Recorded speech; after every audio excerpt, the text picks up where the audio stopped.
These days, a lot of the days, like I'm on albums, it's nothing but like features. Like back then, it used to be just pretty much just you on the track. And you may have a couple people on there, maybe, but like I want to hear you. I don't want to hear you and Nicki Minaj and Lil Wayne and Drake and like I think that we've kind of lost that too. Like you need a little help on your album sometimes. That's how I feel. Yeah.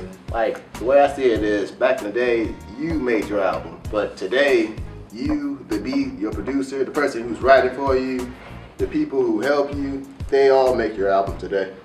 Like so today artists don't have a lot of creative control. Like clips, like they've had so many problems just because of their labels wouldn't have the same vision of them. Artists like Chamillionaire and that whole thing went through at Universal. Like you get signed and they'll be like, rap like this. I'm not rapping like that. We're not dropping you. Push back the album. Exactly. Like people are getting their albums pushed back for half a decade because they don't have the creative control. So it's like, okay, I don't want to be broke, so I'm going to come out with some bullshit. And then that's when it's like, okay, well, remember the mixtape so and so? Yeah. How many times have you heard like the mixtape Wayne, the real Wayne, now Wayne? I mean, I think it's actually kind of sad. Whatever happened to Chamillionaire? Because after Mixtape Messiah 7, he's in this thing with Universal where I think last time I heard like he didn't want to buy out his contract, so he was going to go. I think he's going to go independent and do his thing. I'm not sure. I haven't checked on that in a while, but like sometimes you see artists disappeared, and it's because they and their labels aren't on the same page. Like if you don't drop, when you sign to somebody, you owe them a certain number of albums, and if you bring it to them, like when you make an album, like they have say over it. If they don't want that song or they don't want that sound, then they're just not gonna drop the album, and you're just gonna be sitting there like, oh, what happened to song? Is he on drugs? He being lazy? It's like, no, his label won't let him do shit. Or it could be on Diddy's label and never be heard from again. True, that's true.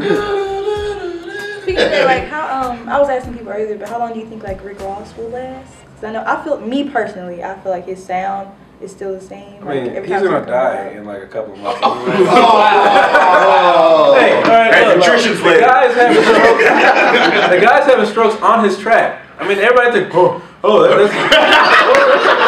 he's actually dying. Like, it's not a cool sound. Somebody needs to help the guy. Like, that's messed up. Rick Ross, give it to you, I think Rick Ross is gonna be around for a while because if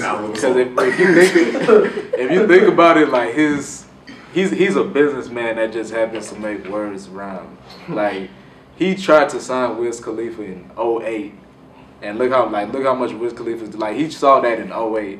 Like the people he's putting together, like Stalley and stuff, are people that hip hop heads don't even know that they like yet. Like he thinks that the way he hustles, like it might not necessarily be his music, but even if it's as the owner of a label or something, he's gonna be in hip hop for a while. If you ask me, that's a smart businessman. I just have one request.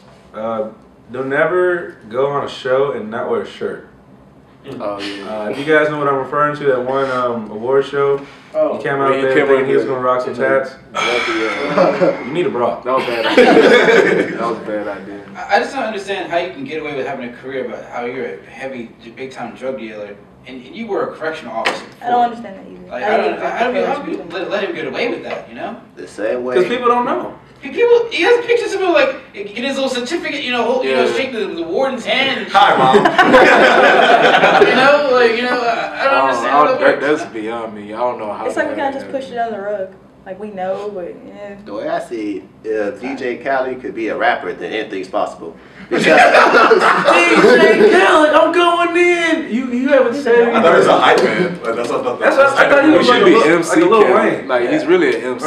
Lil Jon. I've never seen him behind the thing in my life. They've been signing all kinds of people. YMCMB is signing so many random people. Who they signed it today? makes no sense. They signed somebody today. I wonder who signed today. Okay. No, really, they signed somebody today. I can't. I like DJ Kelly. I just don't think he's. I've never seen behind the DJ thing in my life. That's all I'm saying. They have Busta Rhymes, don't they? Yeah, They got Bow Wow. I mean, I like DJ Khaled and all, but Who's the best on Young Money? Right now, it'd be probably Either Drake. Drake. Drake. Probably That's Drake. all they got. He's Drake. carrying Young Money right and now. Lil Wayne It's like. and Busta Rhymes. Wayne ain't doing nothing, and Busta Rhymes is still Busta Rhymes is doing it for fun, probably. He's just been, nah, guys, I don't feel like doing it anymore. Yeah. I'm better rapping y'all. Busta Rhymes could pretty much do whatever the hell he wants. Yeah, like, what the fuck is he? I mean, since Twista dropped, then he's like the fastest rapper now. Yes. So, What about Take 9? Take 9. Nah. That fool is. He's fast. He be having Tourette's on the track and like he be going hard. I don't know.